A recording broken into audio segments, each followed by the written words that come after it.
May Mendoza update ng Happy Monday Dabber Cats sa Itbulaga. Sa panganilan.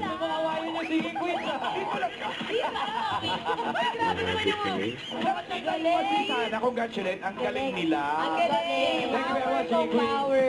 Ibang singing queens. At third year na nila ngayon. Sa ito lang. Diba?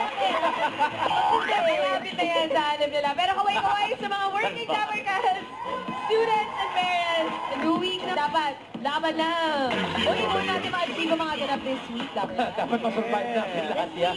Ano ba mga nagawa nyo last week muna? Oh, ano yung mga na-survive mo? Yes! Really? Wow! What? Kailangan ito.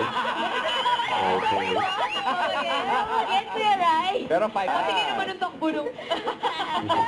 Galing. Paano ang attitude habang tumatakbo?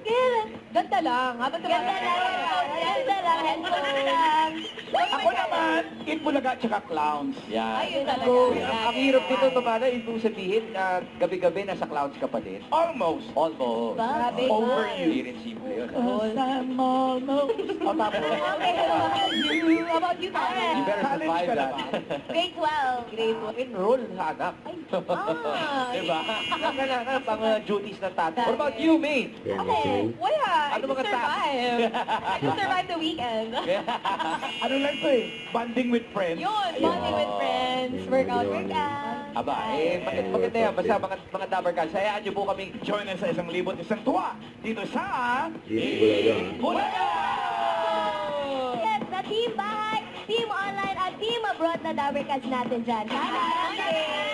Okay, shoutout sa nato mga Dabber Cats sa barangay. Maayong auto Dabber Cats. Kita tatiraon niya sa sugod bahay. Napalingon ka. Ayaw nga Sabi, eh. baka Danish na yung lingwahe niya. Wala bang subtitle? Kita ko niya. Shoutout mga Dabber Cats. At simulan na natin ang Good Vibes Monday. Let's play! The age is right! Itbulaga. Don't forget to subscribe, click the notification bell for the update. This is Richard in Action Live. Stay tuned for more videos. See ya.